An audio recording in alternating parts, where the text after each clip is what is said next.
A very good morning, student. So, in previous video we study about translocation.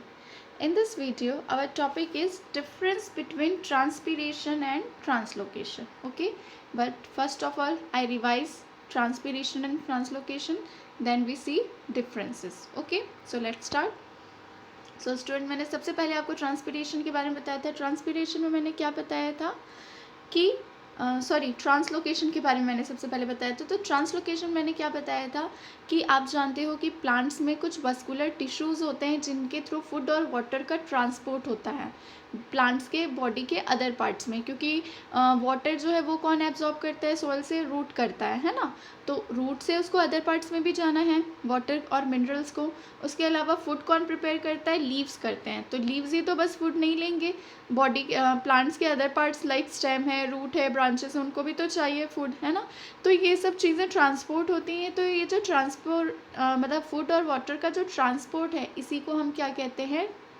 Translocation कहते हैं. Okay, तो आप बिल्कुल याद रखिएगा कि ट्रांसलोकेशन मतलब फूड और वाटर का transport with the help of vascular tissue that is xylem and phloem. Okay, is called translocation. तो यहाँ पे आपको जाइलम और फ्लोएम दिखा रहा है, ये दोनों मिलकर क्या बनाते हैं? आपका वस्कुलर सिस्टम बनाते हैं. ओके, फिर ये मैंने आपको डायरेक्शन बताया था ट्रांसपोर्ट का कि कैसे कैसे डायरेक्शन होता है.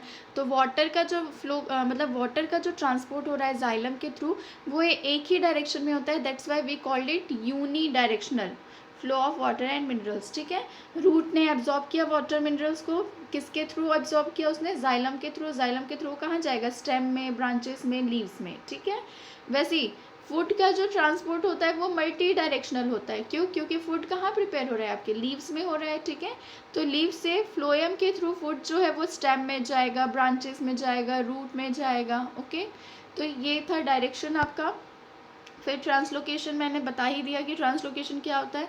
जो पूरा सब्सटेंस है उसका बल्क मूवमेंट कहते हैं. ठीक है, सब्सटेंसेस में कौन आ जाएंगे? आपके फूड और वाटर का जो मूवमेंट होता है जाइलम और फ्लोएम के through, that is called what? Translocation. Okay, उसके बाद फिर यहाँ पे आपको वही डायरेक्शन दिखा रहा है कि फूड मतलब फूड कैसे प्रिपेयर हो रहा है और वाटर कैसे एब्जॉर्ब किया जा रहा है. ओके, फिर हमने ट्रांसपीरेशन देखा था. तो ट्रांसपीरेशन में मैंने आपको क्या बताया था स्टूडेंट्स कि ट्रांसपीरेशन जो है वाटर का जो लॉस होता है प्लांट्स में से. ठीक है ना, प्लांट्स में से वाटर का जो लॉस होता है, इस प्रोसेस को हम क्या कहते हैं? ट्रांसपोर्टेशन कहते हैं. Transpiration, sorry. ओके, तो ये जो ट्रांसपीरेशन है ये किससे होगा? प्लांट्स के जो एरियल पार्ट्स हैं लाइक स्टेम है, लीव्स हैं, फ्लावर्स हैं, उसके थ्रू क्या होता है? ट्रांसपीरेशन की प्रोसेस होती है. तो बिल्कुल याद रखिएगा, ट्रांसपीरेशन में प्लांट के टिश्यूज से वाटर का लॉस होना वेपर के फॉर्म में इज कॉल्ड व्हाट? ट्रांसपीरेशन. जो कि प्लांट्स के एरियल पार्ट से होता है, जैसे कि स्टेम है, लीव्स हैं, मतलब ऐसे पार्ट जो हवा में हैं, that is called aerial parts. Okay, तो ये जो ट्रांसपीरेशन है ये मतलब ये भी 2-3 तरीके के होते हैं, हमने देखे थे. जैसे स्टोमेटल ट्रांसपीरेशन, स्टोमेटा के थ्रू जो वाटर का लॉस हो रहा है that is called stomatal. Cuticular transpiration, leaves में जो क्यूटिकल्स प्रेजेंट होते हैं उसके थ्रू जो ट्रांसपीरेशन होता है, वाटर का लॉस होता है वेपर के फॉर्म में, that is called your cuticular transpiration. और लेंटिकुलर ट्रांसपीरेशन मैंने बताया था कि बहुत से प्लांट्स होते हैं लाइक जो दलदल में रहते हैं प्लांट्स, वैसे वाले हैं ना.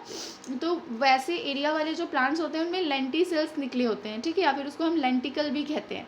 तो ये जो लेंटिकल्स होते हैं उनसे जब ट्रांसपीरेशन की प्रोसेस होती है, वाटर का लॉस होता है, that is called your lenticular transpiration. यहाँ आप स्ट्रक्चर में देख सकते हो कैसे छोटे छोटे निकले हुए हैं.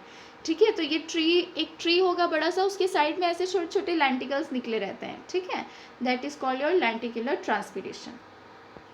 फिर उस दिन मैंने आपको इंपॉर्टेंस बताना भूल गई थी ट्रांसपीरेशन का. तो ट्रांसपीरेशन का इंपॉर्टेंस देख लेते हैं. Transpiration is a very useful procedure for plants. It creates negative pressure gradient that helps draw water and minerals up through the plant from its root. तो देखिए बता रहे हैं कि ट्रांसपीरेशन एक इंपॉर्टेंट प्रोसेस तो है प्लांट का. ठीक है, इससे कूलिंग इफेक्ट भी होता है एक तरीके से प्लांट में. जैसे हम लोगों में गर्मी के मौसम में क्या होता है? स्वेटिंग होता है. स्वेटिंग की वजह से बाहर का टेम्परेचर बहुत ज़्यादा होता है और हमारे बॉडी का टेम्परेचर तो 37 डिग्री सेल्सियस ही रहेगा. ठीक है ना, लेकिन स्वेटिंग होने की वजह से जो हमारा बॉडी का बाहर के टेम्परेचर से हमारा बॉडी जो है थोड़ा सा क्या होता है? कूल फील करता है. Okay, that is called cooling effect. तो वैसे ही सेम प्लांट के लिए भी होता है.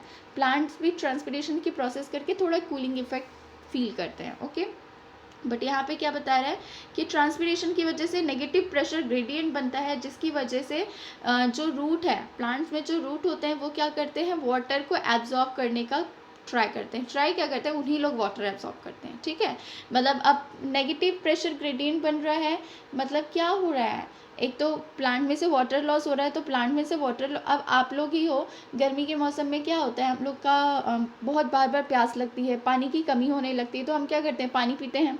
ठीक है ना, अगर हमको प्यास ही नहीं लगेगी तो क्या हम पानी पियेंगे क्या? हाँ, कुछ हेल्थ कॉन्शियस लोग हैं जिन लोग का एक टाइमिंग रहता है कि नहीं, हमको इस टाइम पे पानी पीना ही है, चाहे प्यास लगे चाहे ना लगे। लेकिन मोस्टली पीपल्स जो है वो कब पानी पीना चाहेंगे, जब उनको प्यास लगती है।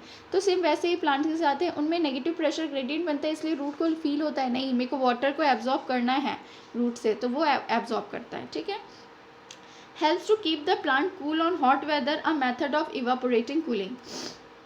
सेम जैसे हम लोग में स्वेटिंग मेथड होता है, वैसे इनमें ये वाला मेथड हो रहा है कि प्लांट जो है वो हॉट वेदर में कूल होते हैं। इसको हम लोग क्या कहते हैं, एवापोरेटिंग कूलिंग मेथड कहते हैं। जो प्लांट में से वाटर लॉस हो रहा है उस प्रोसेस की बात हो रही है। ठीक है, support photosynthesis and encourage the exchange of gases, helping maintain levels of CO2 and O2 in the atmosphere। उसके अलावा वाटर का जो लॉस हो रहा है, मतलब ये जो ट्रांसपिरेशन की प्रोसेस है, ये किसको सपोर्ट कर रहा है, आपके फोटोसिंथेसिस को। उसके अलावा जो गैसेस का एक्सचेंज होता है, लाइक प्लांट्स जो हैं वो कौन से गैस को एब्जॉर्ब करते हैं, CO2 को, और रिलीज क्या करते हैं, O2 को। तो उसमें भी ट्रांसपिरेशन जो है वो हेल्प करता है। ठीक है, तो आप बिल्कुल अपना कॉन्सेप्ट क्लियर करिएगा कि ट्रांसपिरेशन मतलब वाटर का लॉस, ट्रांसलोकेशन यानी फूड और वाटर का मूवमेंट प्लांट्स में। ठीक है, अब ये आ गया हमारा डिफरेंसेस। तो पहला डिफरेंस तो आप सभी बहुत अच्छे से जानते हैं, जो कि उसका डेफिनेशन है। तो ट्रांसपिरेशन में, transpiration refers to the movement of water vapour through the stomata of plants. तो ट्रांसपिरेशन क्या होता है, वाटर मूवमेंट का मतलब वाटर जो है उसका मूवमेंट होता है वेपर के फॉर्म में प्लांट से। ठीक है, दैट मीन्स कहना क्या चाह रहा है, वाटर का लॉस हो रहा है। ठीक है, वेपर के फॉर्म में ही तो वाटर का लॉस होता है। क्या आप कभी देख पाते हो क्या कि प्लांट में से वाटर जा रहा है? नहीं दिखता है ना, क्यों? क्योंकि वो वेपर के फॉर्म में बहुत ही ज़्यादा माइन्यूट पार्टिकल्स होते हैं, फाइन पार्टिकल्स होते हैं वाटर के, जो कि लॉस होते हैं प्लांट से। ठीक है, तो उसको हम ट्रांसपिरेशन कहते हैं। यहाँ पे आपको स्टोमेटा ऑफ प्लांट का है, तो हमने तो देखा ना 3 टाइप के ट्रांसपिरेशन होते हैं, तो यहाँ पे स्पेशली आपको स्टोमेटा बोल दिया है। ठीक है, स्टोमेटा कहाँ प्रेजेंट होता है, लीव्स में। स्टोमेटा में गार्ड सेल्स होते हैं, मैंने पिछली बार स्ट्रक्चर बना के आपको दिखाया था ना कि गार्ड सेल्स का स्ट्रक्चर होता है, कैसा होता है, उसमें बीन शेप के इस तरीके से गार्ड सेल्स प्रेजेंट होते हैं, और फिर इस तरह से स्टोमेटा का स्ट्रक्चर पूरा कंप्लीट होता है। ठीक है, ये जो गार्ड सेल्स है ये क्या होते हैं, खुलते हैं, बंद होते हैं। जब ये बंद होंगे तो वाटर लॉस नहीं होगा, खुलेंगे तो वाटर लॉस होगा। ओके, जस्ट अ मिनट, इसको मैं हटा दूँ। उसके बाद ट्रांसलोकेशन देखें तो translocation refers to the movement of nutrients from leaves to the plants in the translocation refer to the movement of nutrients from leaf to the other tissues in the plant. तो देखिए transpiration को क्या बता रहा है, translocation को आपका कि मूवमेंट हो रहा है न्यूट्रिएंट्स का लीव्स में, अदर पार्ट्स में प्लांट्स के। ठीक है, मतलब फूड और वाटर का जो मूवमेंट हो रहा है that is called your translocation. Water vapour is transported. फिर देखो ट्रांसपिरेशन बता रहा है कि वाटर वेपर जो है उसको ट्रांसपोर्ट किया जा सकता है। ठीक है, इसमें किसका ट्रांसलोकेशन होता है, सुक्रोज का ट्रांसलोकेशन होता है। सुक्रोज क्या, जो प्लांट में जो फूड बन रहा है वो किस फॉर्म में रहता है, सुक्रोज के फॉर्म में, तो ग्लूकोज के फॉर्म में, कार्बोहाइड्रेट के फॉर्म में। तो वही बता रहा है कि सुक्रोज का ट्रांसपोर्टेशन हो रहा है। फिर ट्रांसपिरेशन जो है allow the inward movement of water in the xylem. Transpiration की वजह से क्या हो रहा है, इनवर्ड मूवमेंट हो रहा है वाटर का जाइलम। ठीक है, और ट्रांसलोकेशन में carried out by the phloem. देखो ट्रांसलोकेशन में मोस्टली आप ये देखो कि फूड और वाटर दोनों का मूवमेंट हो रहा है। कभी कभी आपको बताते हैं कि सिर्फ फूड का मूवमेंट ही ट्रांसलोकेशन कहलाता है, तो यहाँ पे आपको फूड के मूवमेंट के तौर पे यहाँ पे आपको डिफरेंस बताया है। ठीक है, दैट्स वाई ये बता रहे हैं carried out by the phloem.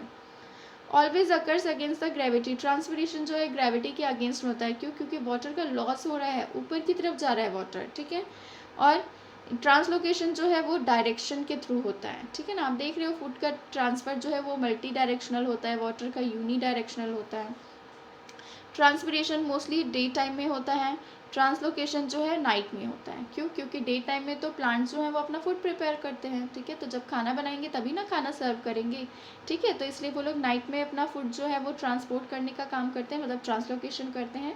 और जो ट्रांसपिरेशन की प्रोसेस है वो डे टाइम में होती है। क्यों? क्योंकि डे टाइम में तो टेम्परेचर ज़्यादा होता है, तभी तो प्लांट से वाटर का लॉस हो पाएगा। ओके, तो ये कुछ डिफरेंसेस थे जो आपको बिल्कुल ध्यान से याद रखने हैं। ओके, सो स्टूडेंट, जो आपको जो चीज़ मेन याद रखना है कि ट्रांसलोकेशन में ना आप बिल्कुल यही कॉन्सेप्ट बना कि ट्रांसलोकेशन में आपका सब्सटेंस का मूवमेंट हो रहा है, स्पेशली किसका? फूड का। Okay, that is called your translocation. तो यहाँ पे इसलिए लिखा था carried out by phloem. Okay, तो इस चीज़ को आप ध्यान रखिएगा। खैर, आपको बहुत ज़्यादा डिटेल में तो पूछेगा नहीं, मैंने ये वीडियो को थोड़ा डिटेल में बनाया है। आपको ज़्यादा से ज़्यादा आएगा डेफिनेशन और मे बी डिफरेंस आ सकता है। ओके, तो आप इसको अच्छे से ध्यान से पढ़िएगा। सो आज का वीडियो यहीं पे कंप्लीट करते हैं। नेक्स्ट क्लास में डिफरेंट टॉपिक जो आप लोगों ने मुझसे क्वेश्चन किया है उनमें से एक टॉपिक मैं आपको बताऊंगी। Okay, so today's class is over. Thank you, have a nice day and keep studying.